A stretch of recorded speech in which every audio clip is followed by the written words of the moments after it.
The biggest change had come from a lot of interstate investors starting to not continuing to buy in WA. The hoard, or the digital hoard as I'm calling them, seem to have moved on to find lower priced, better value, and there's not too many places in Australia where they could be going. When we look at the 12-month change, Perth still led the last 12 months with 14.3%, Adelaide 11.9%, Brisbane 9.7%, and Darwin 1.5%, Sydney 1.1%, Melbourne negative 3.2%. So I expect that the rate of increase will start to pick back up again now that we've entered this, what I'm calling the second phase of our growth cycle. Immigrants are still favouring Perth because we've still got relatively good prices, good value. We've still got strong employment opportunities. There may be some uncertain times ahead internationally with US imposing tariffs and what they mean for our economy. Will it affect inflation? Welcome to Perth Property Insider,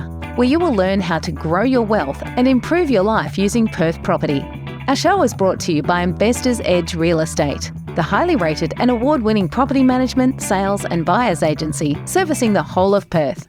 Now, here's your host, Jared Mann. G'day and welcome to the very first Perth property market update for 2025. And this episode I'm calling the next growth phase. And today I'm going to take you through why I think that to be the case, what's happening in the sale and rental market, and my predictions for the year ahead. It's really interesting times on the back of our state election. And we've got our federal election coming up very soon too. And as you'd know, unless you've been living under a rock, we've had our first interest rate reduction in 10 months. So a pleasant decrease that's been welcomed by everyone, I'm sure. But don't get too excited. It's only a 0.25% decrease. Not going to change things massively in terms of the loan interest getting charged, but it is having a big psychological impact on the market, increasing confidence. And I'm going to take you through how that's already showing up in both the sale market and the rental market. So let's jump in, shall we? So looking at the sale market, we've had a decrease in listings, quite a sharp decrease over the last month or so since we've had that interest rate reduction mid-February. Things were starting to drift up a bit as far as the number of properties that are listed for sale. And we hit our absolute low by the looks of things in October. And since then, things have been drifting up with more properties going on the market for sale.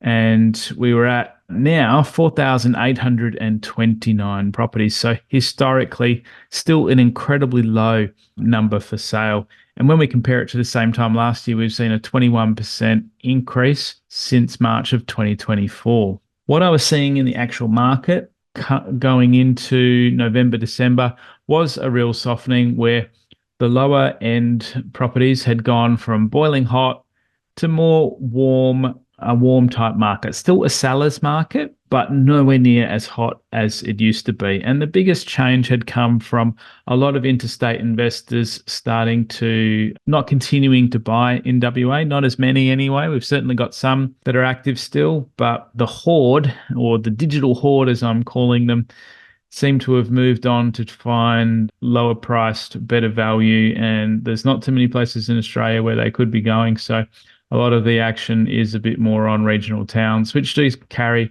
a larger degree of risk than somewhere like a capital city is going to. So they're sort of out of the market. Local investors are still active. Home buyers, first home buyers are all still very active in our market.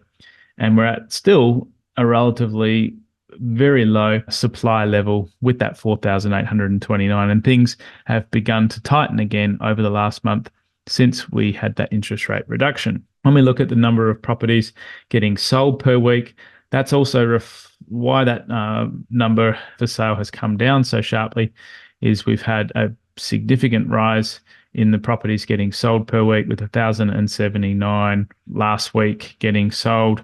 So a real uptick. And we're still sort of trending within the same band between 850 and 1,100 properties. So still very encouraging signs that we're in a seller's market and that we've got further runway to run. Now, how does that look compared to the same time last year? We've had a 3.3% increase since March of 2024. So overall sales are higher for the same time last year when we compare.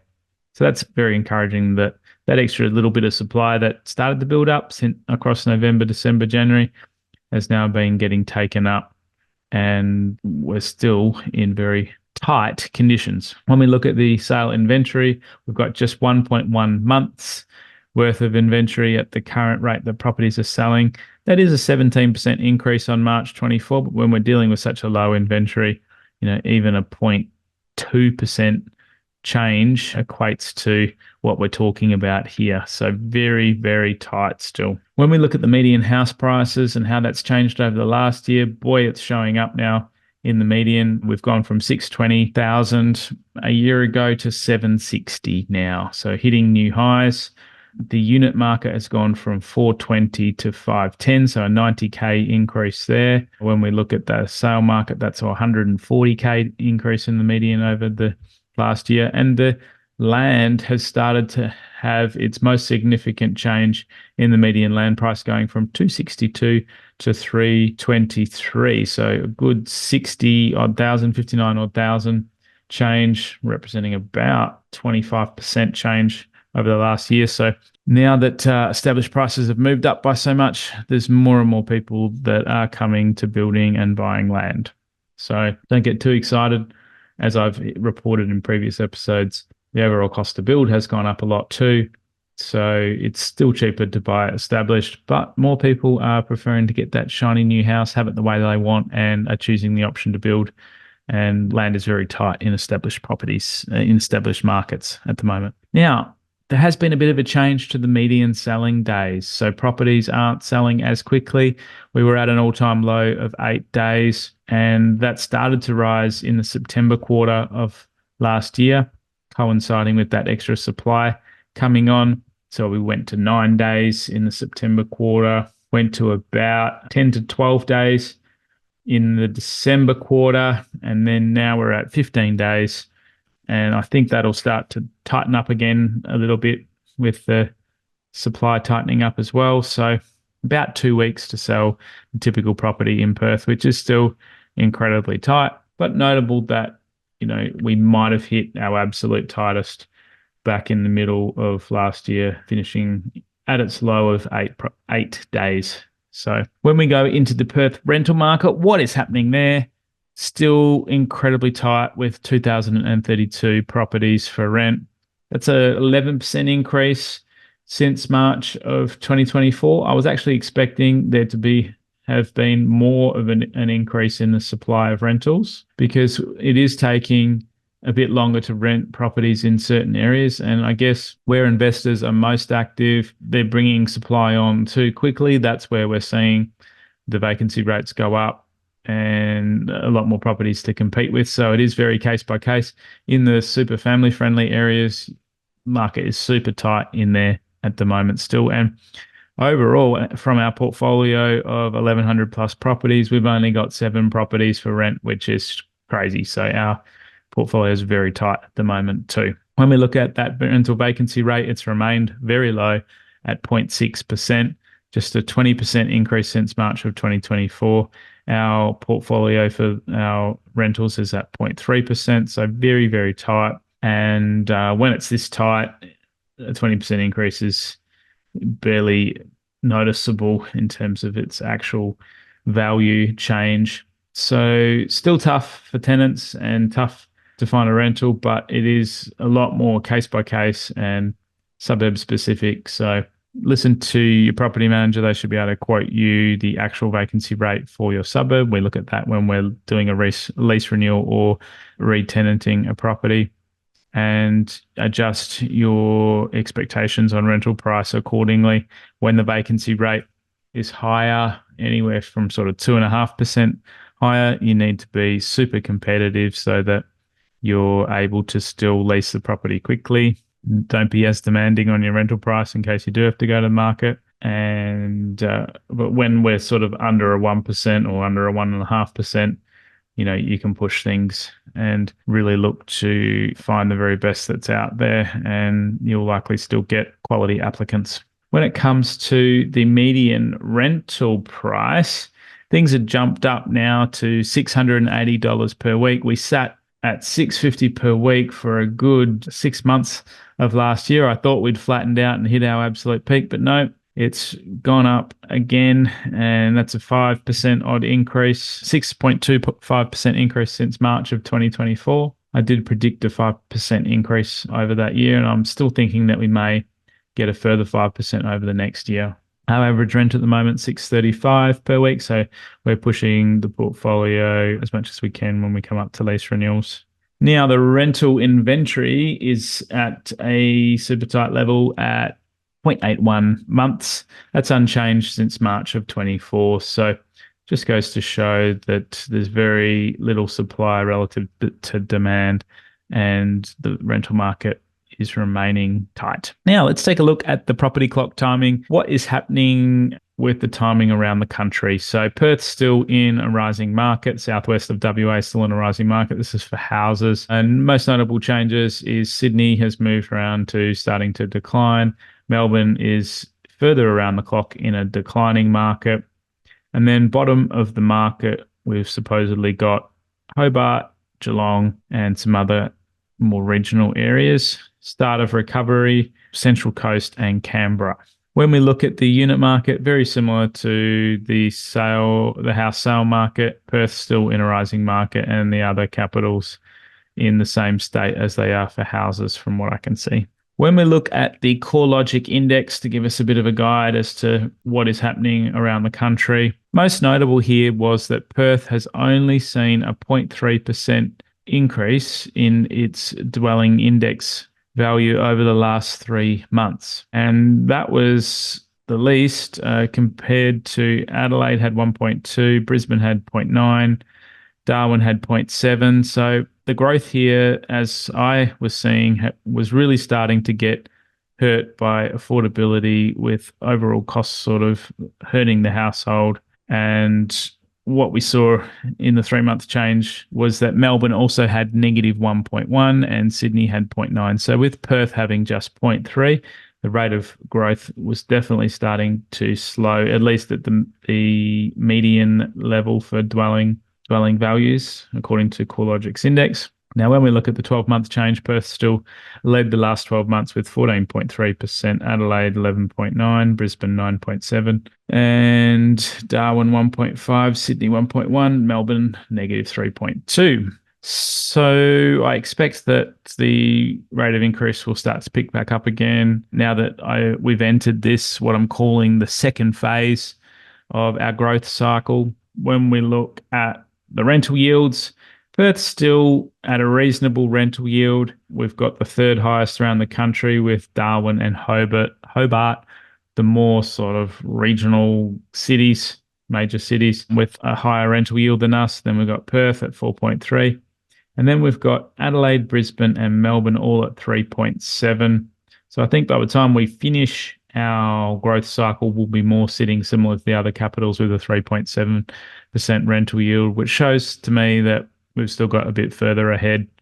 And if our rental prices are growing and sort of keeping that, runway longer, that's only going to help as well. Sydney with just a 3.1% rental yield. So still pretty hard to get in there if you're an investor, and still very attractive in Perth compared to the other major capital cities. Now, let's take a look at the factors affecting our market. I've updated our economic clock, which is just the rough guide as to where we might fit and how the different elements of our economy flow and work around together. So we've moved into the falling interest rate stage, which is 7 o'clock. And the next sort of stages ahead to look out for is rising share prices. Share prices have been taking a big fall of late. We'll go into that in a minute. We can then look to see rising commodity prices, easier money, and then rising real estate values back around again. And I've sort of seems that Sydney property follows the clock most strongly and is most sort of driven by these things. And Perth's a bit sort of behind in where it tracks, usually sort of 12 to 18 months behind where Sydney, and then followed by, and then Melbourne, and then we seem to move very similarly to Brisbane and Adelaide being slightly behind them too as well. So when we look at what's happening with interest rates, I mentioned, or did I? I seem to be talking about interest rates with everyone, so I'm not sure if I started out the podcast by talking about them, but we've seen our first decrease of 0.25 basis points, which has been the first change over the last 10 months since we last saw an increase to the interest rates in November of 2023. So when we look at what is the Australian Stock Exchange, the market expecting to happen with interest rates this year, it's expecting a 0.75% decrease in rates over the next rest of the year before the end of 2025. So that'd be nice if that flows through. I think it might come earlier, especially if we have, more of a global slowdown with what's happening with Trump's tariffs and the trade wars that are going on. If that hurts our economy, the RBA will probably be looking to stimulate things earlier to keep us out of slipping closer to a recession. So market is expecting a 0.75% decrease over 2025. The actual rates on offer now are between 6 and 7%. With our cash rate at 4.15%, we're still a bit of the way away from the neutral cash rate, which was considered to be 2 to 3%. So still relatively high. And you'd expect that we'd at least be getting into the top of the band before we've finished the interest rate cycle. So a good 1.15% away from the top of the band at the moment. Now, when we look at inflation, this was incredibly encouraging what we've seen and how tight, inflation has been, how much tighter the inflation has been. So we're at 2.4% over the last year. And over the last 2 quarters, we've had 0.2% inflation for the last quarter and 0.2% for the previous quarter to that. So with that kind of quarterly inflation, it's putting us on par for a 0.8% overall year. And that is well below the 2 to 3% band. So that's why some pundits have been calling for interest rates to be reduced sooner than they have been. Looking back, our peak high for the consumer price index was 7.8% in December 22. So we've come a long way down to the 2.4% to December 24. Looks like it's under control. How might global events impact this? We'll have to wait and see. And the RBA, I'm sure, knows a lot better than I do about what might be ahead. So watch this space, I guess. Now, when it comes to the Australian Stock Exchange, as I mentioned, it's taken a battering. We're 10% down on the high that we were at. There was a bit of a surge when Trump got elected. Yay, we've got a new US president, whether you like him or not. The market did rally. But then after he's, started these crazy tariffs and, going into a trade war with people, the markets haven't got a positive outlook anymore. So a lot has been lost in the value of things. We're 10% down on the high, and we're only slightly above the low of where the lowest point for over the last 12 months. So we had a decent rally over the last 8 or so months, and now we're sort of back down to where we were at the lowest point over the last year. Now, when we look at the iron ore price, it's slightly up on when I last came to you with my Perth property market update, and it's trending, pretty sideways. So that's encouraging, I guess, for the stability of our resource sector when one of our biggest export is holding its value. So that's still looking encouraging. Population growth-wise, the most current figures that are released are to June 2024. We had a 2.8% increase, which is the largest percentage increase of all the capital cities with our population increase. And our population is now sitting at 2.965 million people. That's for Western Australia. That represented an 81,000 increase over the last year. Now, when we look at where they're coming from, most interstate migration is coming from New South Wales. You'd have to think that is on the back of affordability and just very difficult over there with the house and rental prices as they are, cost of living even greater.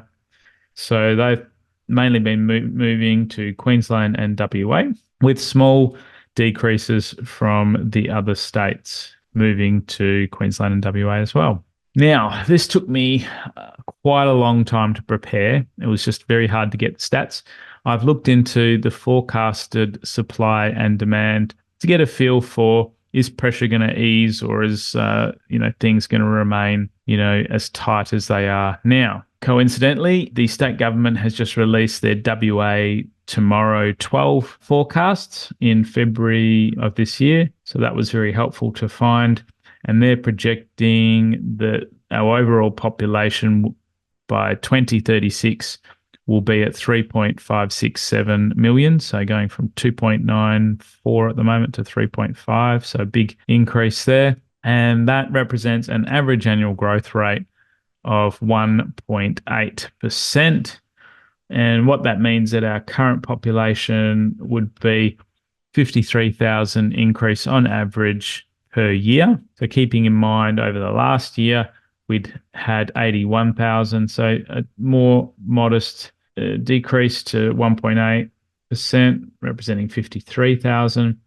And this actually gelled with the other forecasts that the state government most recently released, which was expecting a 1.7% increase next financial year and the year after at 1.7. So slightly higher overall average increase predicted at forecasted at 1.8%. Now, when we look at that 53,000 increase per year over the next 11 years, that average household size, when we look at the average household size being 2.5, and that's from the 2021 census data for Greater Perth area, that basically gives us a demand for 21,200 new dwellings per year. And when we look at the latest building approval data, we appear to be on track for 18,000 dwellings in January when we annualize the January approval figures to be approved over the next year if it continues at the same rate. So there's still a bit of a gap there of about 20%. About 20%. So still greater demand than there is supply coming on. And that doesn't equate for, people going from renting across to buying. So overall, not everyone rents, not everyone buys straight away. They rent and move across. So there's still greater demand for housing than we can supply. But we are making progress towards closing that gap and making things more sustainable. I think it sort of bodes well to be further price increases over the next 12 to 18 months, and we'll see if the building industry does get on top of that fully or not. Now, when we look at the policy changes and impacts around our state government elections, so I was hoping to come to you with lots of updates on what each of the parties were going to announce that would actually have some kind of impact on housing. There was virtually none of the policy ideas that were proposed that I discussed in episode 215. Virtually none of them were adopted. There was virtually nothing exciting or revolutionary or anything really too much to report. It ended up being a very vanilla and boring election. So it looked like the status quo prevailed with Labor. And, I think Liberals missed their chance to come out with some policies that were going to be impactful around cost of living and around our housing where people were hurting the most. So a big shame that they didn't capitalize on that. And that's why I didn't come to you with another updated episode. When it comes to the federal policy changes and impacts, quick summary of where the different parties are at from what I've gathered. The Labor Party, they came out and had their Housing Australia Future Fund. They announced that quite some time ago. It's where they're establishing a $10 billion fund aiming to build 30,000 new social and affordable homes within 5 years.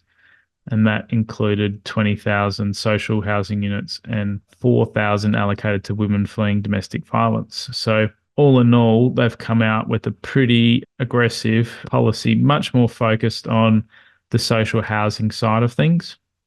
They've also got their National Housing Accord, which they came up with in August 2023, where they're aiming to construct $1.2 million homes over 5 years and incentivizing the states to do that. And they've made some changes to the shared equity scheme that they legislated in November 24 that allowed up to 40,000 first home buyers to purchase homes with a shared contribution from the government, making home ownership more accessible. So no major changes from the ALP yet. We might see some stuff closer to the election. When we look at has the Liberal National Coalition come up with?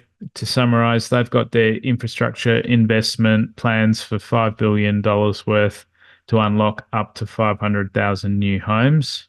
So their target is a lot less aggressive than that National Housing Accord, focusing on 1.2 million homes over 5 years. Arguably, the target may not be possible that Labor's set, but hey, they're shooting for the moon, and Liberals seem to be taking a more conservative approach with the 500,000 that they're targeting. Now, what's happened on the Liberal National Front is that they've announced a policy to allow superannuation access for first home buyers up to $50,000 to assist with purchasing and overcoming those deposit barriers. That was a new change that has come out. And they've also announced migration adjustments where they plan to reduce the permanent migration intake, having a 2-year ban on foreign investors and temporary residents purchasing existing homes to alleviate that demand pressure. So I'll have to have a good look into to what degree foreign investors and temporary residents have been playing in the market. Anecdotally, I haven't seen many foreign investors for a long time.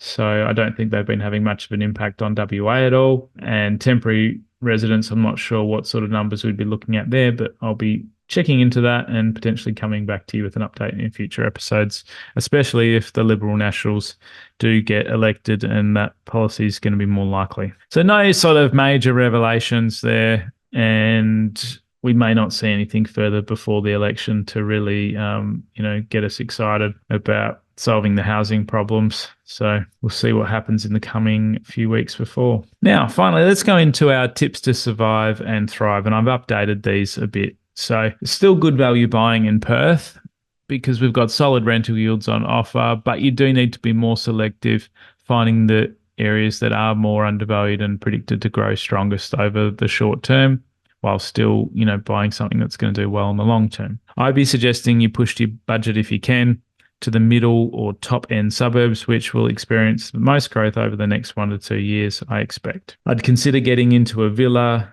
or an apartment if your budget is below 700K and you're priced out of houses, because that segment of the market is still going to do well and it is still relatively undervalued. Chat to us about our buyer's agency service if you are looking to get in, and there's so many ways that we can save you money and ensure that you purchase something that is going to be more likely to outperform. And we do have our service for home buyers as well as investors, so it is pretty tough if you're a home buyer out there at the moment still. So chat to us on the buyer's agency side.